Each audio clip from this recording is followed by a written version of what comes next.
Hello दोस्तों, नमस्कार। ब्राइटवे teaching centre के यूट्यूब चैनल पे आपका स्वागत है। आज हम लोग क्लास 12th के पॉलिटिकल साइंस के चैप्टर 1 का पार्ट 2 पढ़ने जा रहे हैं। इस पार्ट में हम लोग दो टॉपिक्स को कवर करेंगे। पहला टॉपिक होगा the emergence of two power blocks, दो ध्रुवीय विश्व का आरंभ, और दूसरा टॉपिक होगा arenas of the cold war, शीत युद्ध के दायरे। So let us start the emergence of two power blocks, दो ध्रुवीय विश्व का आरंभ। दोनों सुपर पावर्स वर्ल्ड के वेरियस हिस्सों पर अपने प्रभाव का दायरा बढ़ाने के लिए तुली हुई थी। दुनिया दो ग्रुप्स के बीच बहुत क्लियरली बट गई थी। ऐसे में किसी भी मुल्क के लिए एक रास्ता यह था कि वह अपनी सिक्योरिटी के लिए किसी न किसी एक सुपर पावर्स के साथ जुड़ जाए और दूसरी सुपर पावर्स तथा उनके साथ वाले देशों के इन्फ्लुएंस से बच सके। छोटे कंट्रीज इन सुपर पावर्स के साथ अटैच हुए, जिससे उनका निजी हित, पर्सनल इंटरेस्ट सर्व हो गया। इन कंट्रीज को अपने लोकल कॉम्पिटिटर कंट्रीज के साथ सिक्योरिटी का वायदा मिला, वेपन्स मिले, इकोनॉमिक एड मिली। इसका रीज़न ये था कि इनकी अपने पड़ोसी कंट्रीज़ के साथ एक तरह की कंपटीशन थी। सुपर पावर के लीडरशिप में अलायंस होने के बाद दुनिया दो ब्लॉक में बंट जाने का खतरा पैदा हो गया। यह विभाजन सबसे पहले यूरोप में हुआ। वेस्टर्न यूरोप के ज़्यादातर देश ने अमेरिका का पक्ष लिया, जबकि ईस्टर्न यूरोप के ज़्यादातर देश ने सोवियत ब्लॉक को ज्वाइन किया। इसीलिए ये वेस्टर्न और ईस्टर्न ब्लॉक में बट गए। वेस्टर्न ब्लॉक ने खुद का एक ऑर्गेनाइजेशन बनाया अप्रैल 1949 में, जिसे North Atlantic Treaty Organization NATO कहा जाता है। उस समय कुल 12 देश शामिल थे और आज इसमें as of date 30 member states हैं। इसका हेडक्वार्टर ब्रसेल्स, बेल्जियम में है। इस ऑर्गेनाइजेशन ने, दैट मीन्स नेटो ने, यह घोषणा की कि इनके किसी भी मेंबर स्टेट पर हमला होता है तो उसे ऑर्गेनाइजेशन में शामिल सभी देश अपने ऊपर हमला मानेंगे।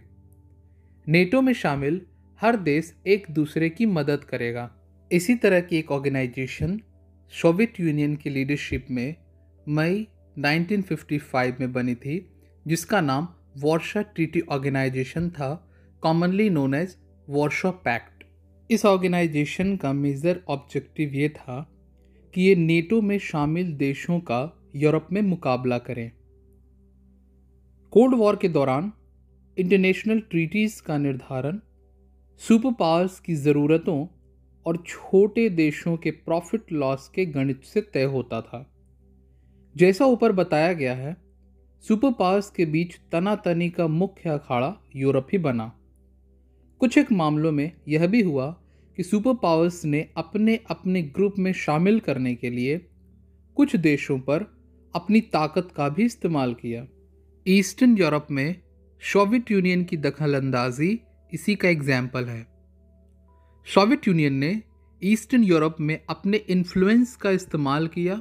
इस रीजन के कंट्रीज में सोवियत यूनियन की सेना के प्रेजेंस ने यह इंश्योर करने के लिए अपना प्रभाव जमाया कि यूरोप का पूरा ईस्टर्न हिस्सा सोवियत यूनियन के दबदबे में रहे।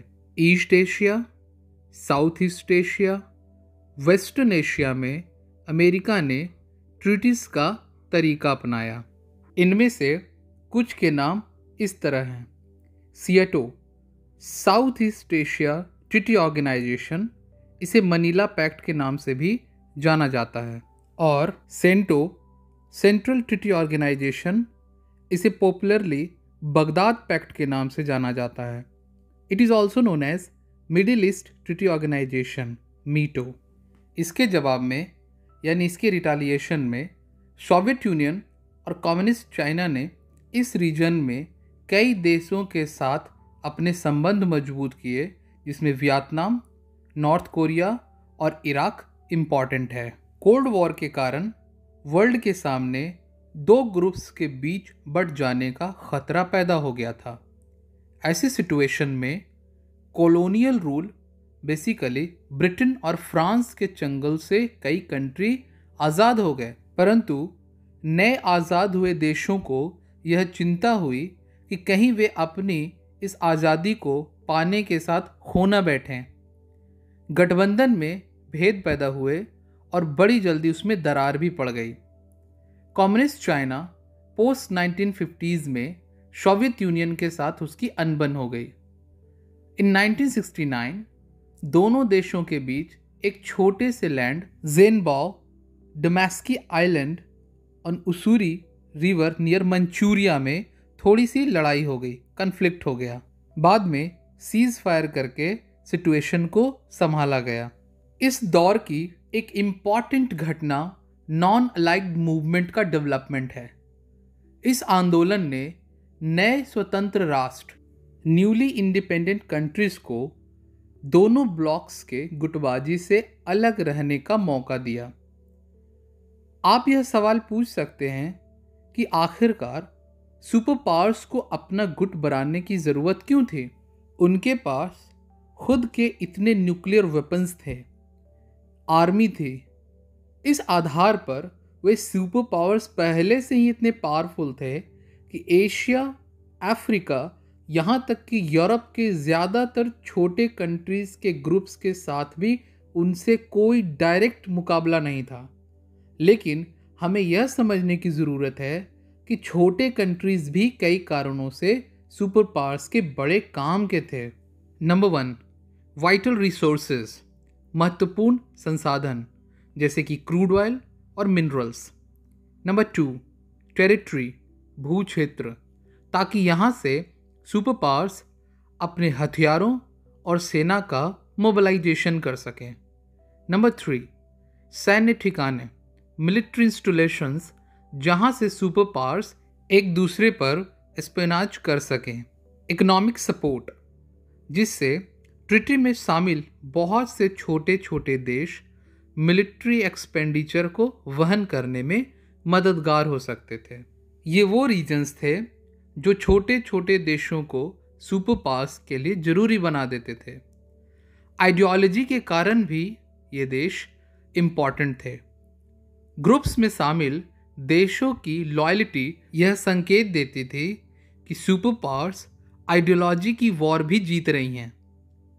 ग्रुप में शामिल हो रहे देशों के आधार पर वे सोच सकती थीं कि लिबरल डेमोक्रेसी और कैपिटलिज्म सोशलिज्म और कम्युनिज्म से कहीं बेहतर है, या फिर कम्युनिज्म और सोशलिज्म लिबरल डेमोक्रेसी और कैपिटलिज्म की अपेक्षा ज़्यादा बेहतर है। कोल्ड वॉर के दौरान KGB, Russian secret agency and CIA, American secret agency, ideological war लड़ रही थी। सीआईए पूरी दुनिया में लिबरल डेमोक्रेसी और कैपिटलिज्म को प्रमोट कर रहा था और केजीबी पूरी दुनिया में सोशलिज्म और कम्युनिज्म को प्रमोट कर रहा था। इन चीज़ों के बारे में ज़्यादा डिटेल से अगर आपको समझना है तो आप मित्रोकिन आर्काइव वॉल्यूम 2 पढ़ सकते हैं। Now we are shifting our gear towards arena of the cold war. शीत युद्ध के दायरे पे अब हम लोग आ गए हैं। कोल्ड वॉर के दौरान कई संकट सामने आए। क्यूबन मिसाइल क्राइसिस से हमने इस चैप्टर की शुरुआत की थी, वह इसमें से एक था। कोल्ड वॉर के दौरान कई जगहों पे खूनी लड़ाइयाँ भी हुईं, लेकिन यहाँ ध्यान देने की बात यह है कि इन संकटों यानी कि इन कॉन्फ्लिक्ट और बैटल से थर्ड वर्ल्ड वॉर नहीं हुआ। दोनों super powers Korean war, Berlin, Congo की लड़ाई में कई जगहों पे डायरेक्ट कॉन्फ्लिक्ट की सिचुएशन में आ गई थी। कई बार तो एस्केलेशन इतना ज़्यादा हो गया था कि लगा कि अब सीधे सीधे लड़ाई हो जाएगी। संकट गहराता गया क्योंकि दोनों में से कोई भी पक्ष पीछे हटने के लिए तैयार नहीं थे। जब हम लोग कोल्ड वॉर के दायरों की बात करते हैं तो हमारा मतलब ऐसे रीजन्स से होता है जहां कई ग्रुप्स, कई कंट्रीज़ के बीच कॉन्फ्लिक्ट आए, वॉर हुए, इनके होने की पॉसिबिलिटी बनी, लेकिन बातें एक हद से ज़्यादा नहीं बढ़ीं। Korean war, Vietnamese war, Afghan war जैसे कुछ रीजन में बहुत ज़्यादा डेथ्स भी हुए, लेकिन लड़ाई और देश न्यूक्लियर वॉर से बचा रहा और टेंशंस ग्लोबल नहीं हो पाई। ऐसा भी वक्त आया जब दोनों सुपर पावर्स के बीच डिप्लोमेटिक लेवल की बातें तक बंद हो गई थी। इससे दोनों देशों के बीच गलत फहमियां ही बढ़ी। ऐसे कई मौके भी आए जब कोल्ड वॉर के दौरान कन्फ्लिक्ट्स और कुछ इंटेंस टेंशंस को टालने में दोनों ग्रुप के बाहर के देशों ने इंपॉर्टेंट रोल प्ले किया। इस कॉन्टेक्स्ट में नॉन एलाइड कंट्रीज के इंपॉर्टेंट रोल को नहीं भुलाया जा सकता। नॉन एलाइड मूवमेंट के प्रोमिनेंट लीडर्स में से पंडित जवाहरलाल नेहरू भी एक थे। नेहरू जी ने नॉर्थ और साउथ कोरिया के बीच मध्यस्थता में इंपॉर्टेंट भूमिका निभाई थी। कॉन्गो क्राइसिस में यानी कि कॉन्गो संकट में यूनाइटेड नेशंस के सेक्रेटरी जनरल ने मध्यस्थता करके बहुत बड़े संकट को टाला था। अल्टीमेटली अभी तक की बातों से यह बात सामने आती है कि सुपर पावर्स ने यह समझ लिया था कि युद्ध को, वॉर को हर हाल में टालना जरूरी है।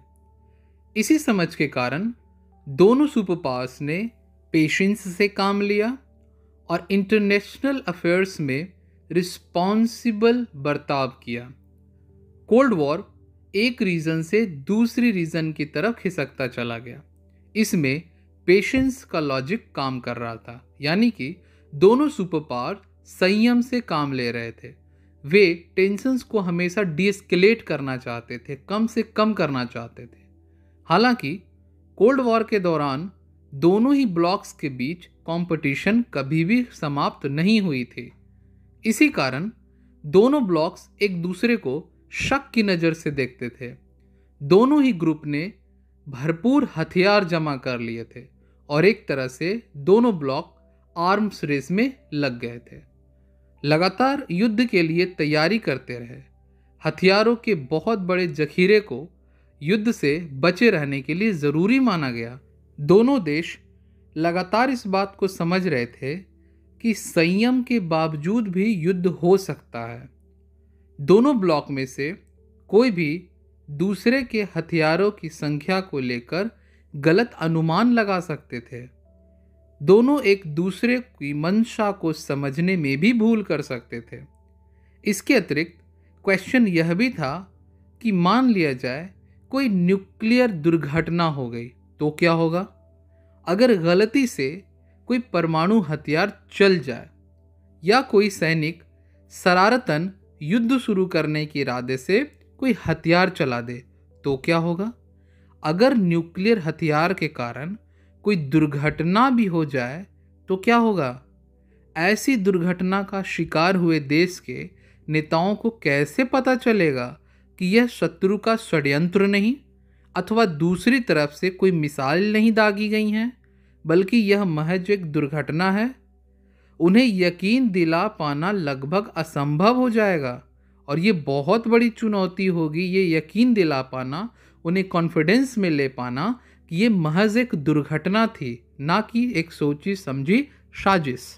इसी वजह से समय रहते अमेरिका और सोवियत यूनियन ने कुछ न्यूक्लियर और हथियारों को सीमित करने, लिमिटेशंस के लिए या फिर समाप्त करने के लिए आपस में कोऑपरेट करने का फैसला लिया।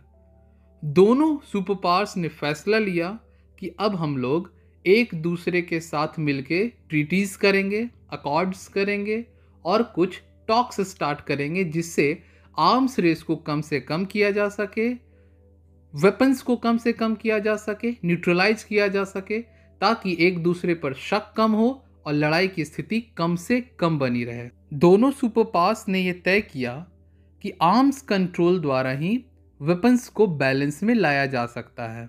पोस्ट 1960 दोनों सुपर पावर्स के बीच कई ट्रीटीज की गईं, जिनमें से 3 ट्रीटीज इंपॉर्टेंट थी जो कि एक दशक के अंदर ही हुई थी। ये 3 ट्रीटीज ये थी: partial nuclear test ban treaty, also known as limited test ban treaty LTBT, and Nuclear Test Ban Treaty (NTBT). Secondly, Treaty on the Non-Proliferation of Nuclear Weapons, also known as Non-Proliferation Treaty or NPT. Third, Anti-Ballistic Missile Treaty, the Anti-Ballistic Missile Treaty, ABM Treaty और ABMT। इन treaties के अलावा भी कई round के talks हुए और बहुत सारी और भी ट्रीटीज़ की गईं, जिनमें से कुछ आप इस स्क्रीन पर देख सकते हैं। Along with these treaties, talks and accord, some major treaties were also Chemical Weapons Convention, Biological Weapons Convention, Missile Technology Control Regime and Australia group. दोस्तों, इस चैप्टर के बाकी हिस्से पार्ट 1 और पार्ट 3 में हैं। अगर आपको हमारा ये प्रयास अच्छा लगा हो तो आप हमारे इस YouTube चैनल को लाइक करें, शेयर करें, सब्सक्राइब करें, कमेंट करें, बेल आइकन प्रेस कर लें ताकि जब भी लेक्चर्स अपलोड हों तो आपको नोटिफिकेशन तुरंत मिल जाए। फिर मुलाकात होगी, तब तक के लिए गुड बाय, जय हिंद।